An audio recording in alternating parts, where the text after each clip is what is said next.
Walking through the streets of Prague and Rome, one can notice an amazing pattern. Windows that were clearly designed as grand are now barely peeking out from under the sidewalk, and entrance doors lead somewhere down, into semi-basement spaces.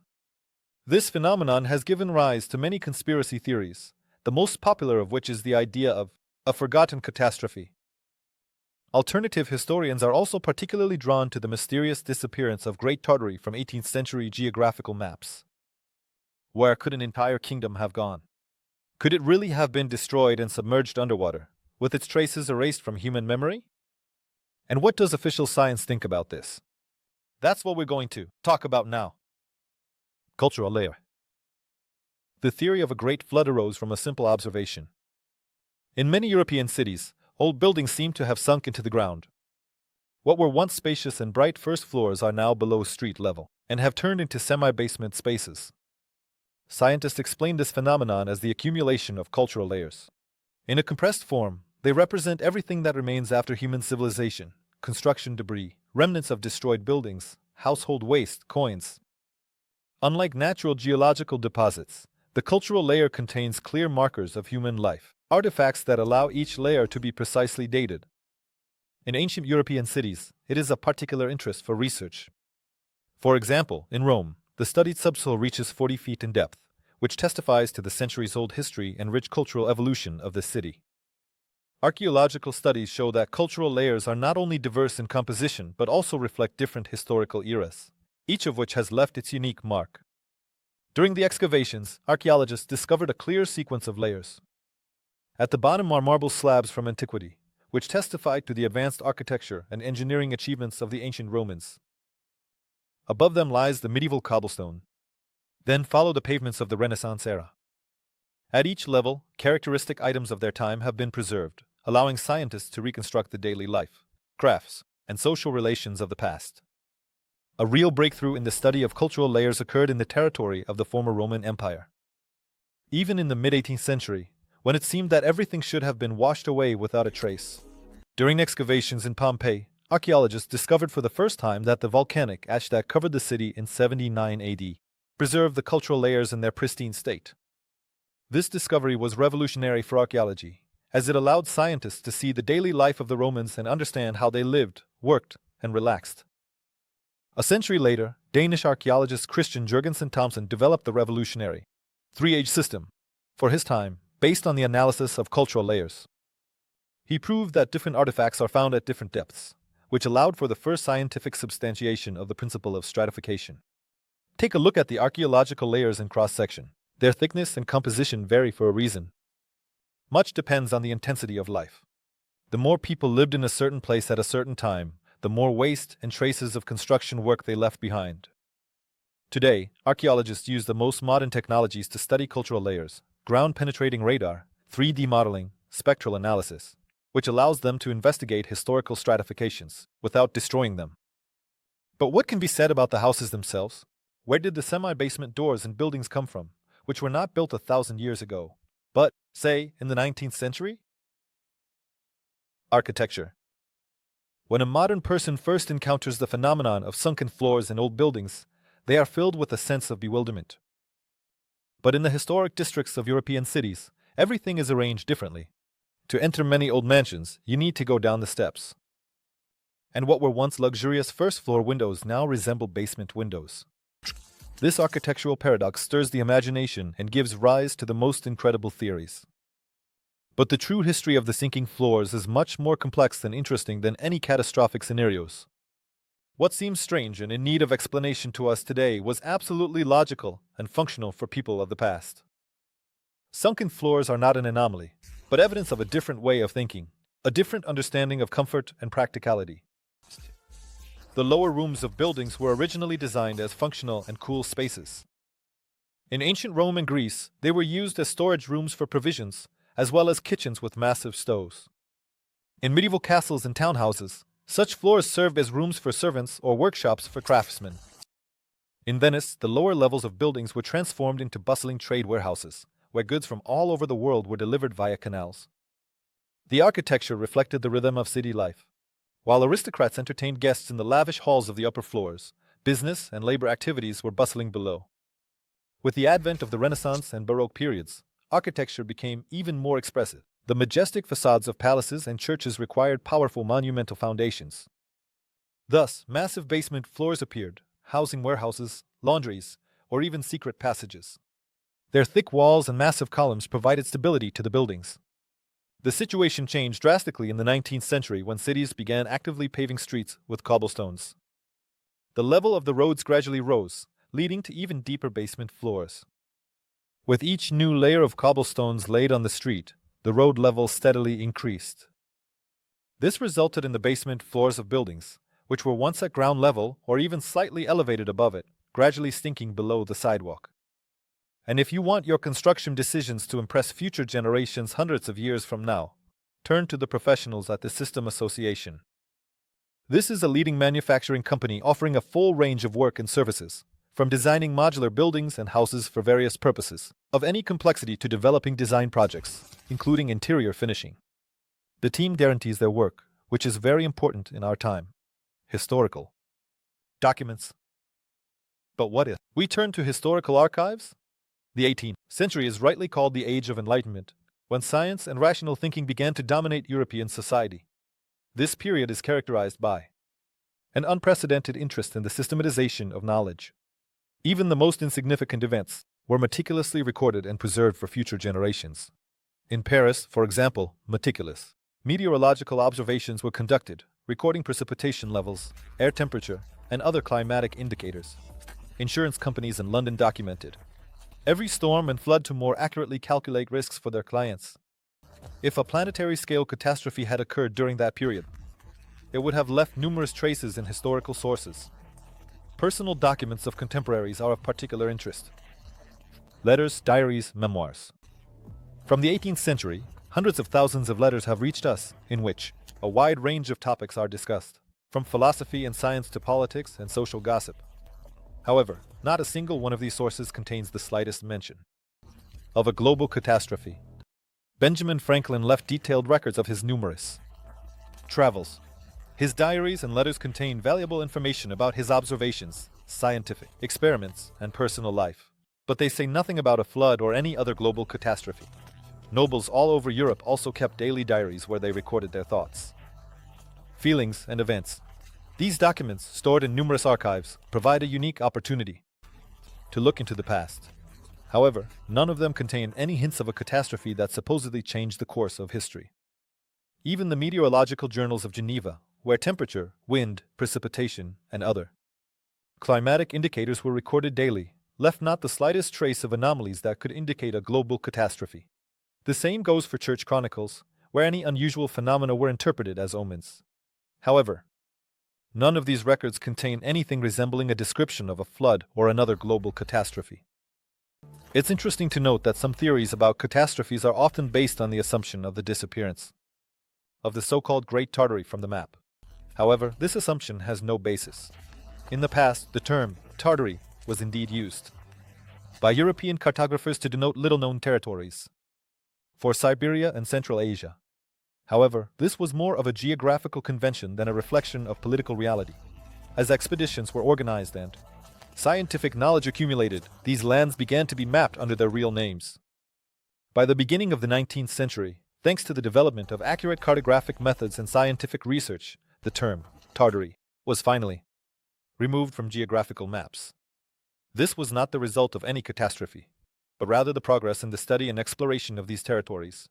Thus, the hypothesis of a global catastrophe that changed the world in the 18th century is not supported by historical sources.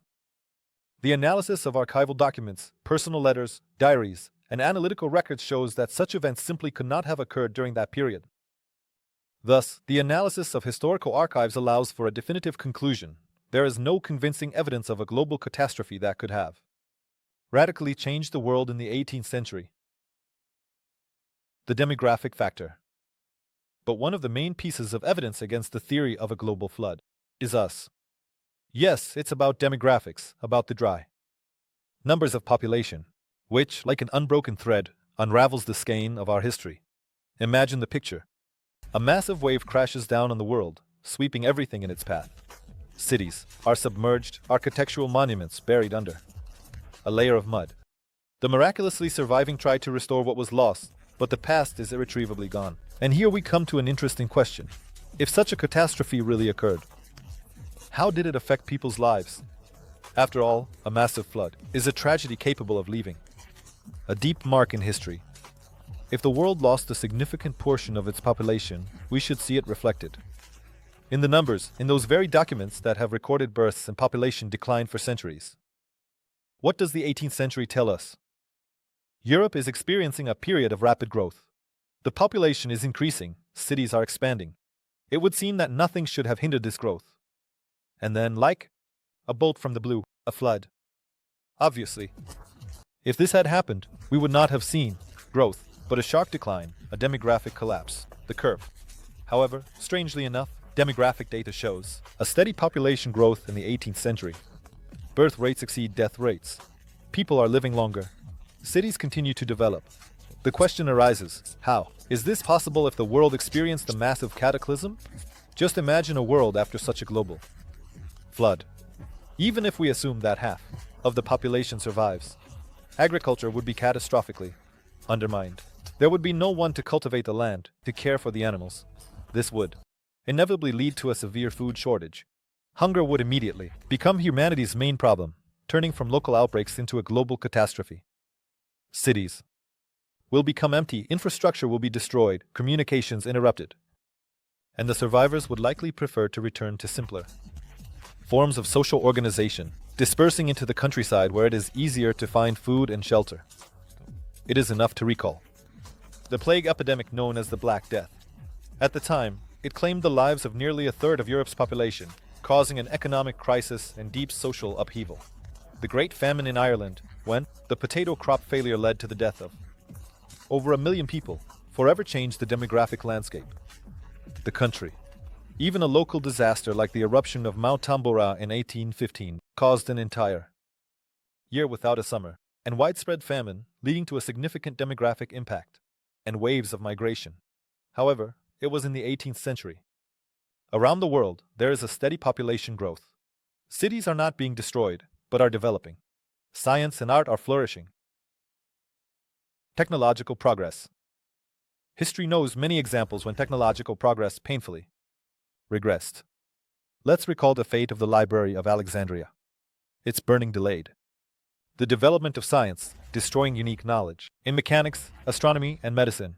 This was enough for Europe to forget the technology of road construction and cement, which once again reminds us of the consequences left behind by real catastrophes. In the context of the 18th century, an amazing picture of continuous progress unfolds before us, in which there is simply no room for events capable of resetting civilization. It was then that Thomas Newcomen created the atmospheric engine, which immediately found application in mines. Then James Watt made revolutionary improvements by adding a separate condenser. Between these two milestones is a whole array of engineers and mechanics, each of whom contributed their small but important improvements. John Kay invented the flying shuttle, forever changing the weaving industry. Particularly eloquent is the evolution of shipbuilding. By studying the preserved blueprints and ship logs, we see how the designs of ships gradually change from the beginning to the end of the century. The hull shapes improve, the rigging advances, and the construction methods are refined. In the archives, one can trace how experience was passed from masters to apprentices, how new technologies spread from country to country. Where is there room for a catastrophe that supposedly erased entire layers of technological knowledge? Perhaps the most convincing evidence of continuous progress is the grand infrastructure projects of the era. Take the construction of the Bridgewater Canal in England in 1759. This multi-year endeavor required the coordinated work of hundreds of engineers, surveyors, and masons. The preserved estimates, drawings, and reports show systematic work without any interruptions. These inventions did not appear out of nowhere. They become a natural response to the specific industrial challenges of their time. It is noteworthy that between these events we see a continuous chain of small improvements recorded in patent offices and professional journals. No mysterious gaps, no recoveries of lost knowledge. Archives of scientific societies and correspondence of inventors add the final touches to this picture. In Watt's letters to Bolton, In the minutes of the Royal Society of London, in the records of the French Academy of Sciences, everywhere we see a lively, continuous process of exchanging ideas. Inventors refer to the works of their predecessors, argue about details, and build their developments on what has already been achieved. This is not a chaotic recovery after a catastrophe, but normal scientific work, where each new achievement has a clear lineage. When we put all this evidence together, we see an era of flourishing technologies. We see how ideas travel from country to country, how craftsmen pass on the secrets of their trade to apprentices, how each new generation of inventors stands on the shoulders of the previous one. The most convincing refutation of the myth of the Great Flood is the continuous, logical, and well-documented thread of technical progress. Ecology. We have all seen the destructive power of water, how after severe floods, uprooted trees, eroded roads, and destroyed homes are left behind. These traces can last for years, sometimes even decades. But what if we imagine a catastrophe of unprecedented scale, a global flood capable of changing the very geography of continents? Such an event would have left indelible marks on nature that we could still discover today. Let's imagine what would happen to nature in the event of a truly global flood. Water rising by dozens of feet would wash away the top fertile layers of soil, destroy forests, alter river courses, and reshape coastlines. Seawater rushing onto land would make it impossible for freshwater ecosystems to exist. Around the world, there are long-living trees whose ages are counted in centuries. These ancient giants hold unique information about past climate changes in their annual rings. Modern research methods allow us to literally read their past, determining temperature, humidity, and various stress factors that affected the tree in different years of its life. If 3 centuries ago, in the century, a catastrophic flood had occurred, affecting significant areas, it would inevitably have impacted the growth of the trees. Prolonged flooding of the root system would have led to characteristic changes in the structure of the annual rings due to prolonged oxygen deprivation of the plants. However, numerous studies of tree cross-sections across Europe show a surprisingly stable picture. The analysis of wood samples from different regions shows a complete absence of signs of mass flooding during the specified period. Instead, we observe smooth climatic fluctuations, characteristic of natural changes in weather conditions. None of the studied samples show traces of catastrophic water impact, which would inevitably have manifested in the event of a global flood. Equally compelling evidence is held by lakes and swamps. At their bottom, microscopic organisms accumulate over centuries, allowing the chemical composition of the deposits to provide astonishingly accurate reconstruction of the natural conditions of the water body. But no signs of major disruptions to the calm biological life were found by the research. Real floods leave characteristic traces in the ground, eroded horizons, signs of erosion, structural changes. Geologists studying soil profiles over many centuries find nothing of the sort. Moreover, studies of arable lands from that period show continuity in their use. If a global flood had occurred, the fertile layer would have been washed away, and agriculture would have had to start practically from scratch. But what do the animals say, the main inhabitants of the wild? Migratory. Birds, which follow the same routes for decades, would certainly have reacted to changes in the landscapes. But the study of naturalists' records from the century shows an astonishing stability in migratory routes. Marine ecosystems were also not left out. Studies of coral reefs, mollusk shells, and seabed sediments show that the sea level throughout the 18th century rose by no more than 1.5 inches. However, this should be expected during an interglacial period. When we piece together all this evidence, we are presented with a picture of an astonishingly stable world. When real volcanic eruptions occur, tsunamis, major floods, ecosystems react instantly and vividly. But in the mid-18th century, as can be understood, nothing of the sort is observed. All the topics discussed today unanimously confirm that the true history of humanity, with all its achievements and challenges, developed without fantastic catastrophes. History doesn't need sensationalism to be interesting. And the truth, as this research shows, often turns out to be more convincing than any myth. Thank you for watching. See you next time.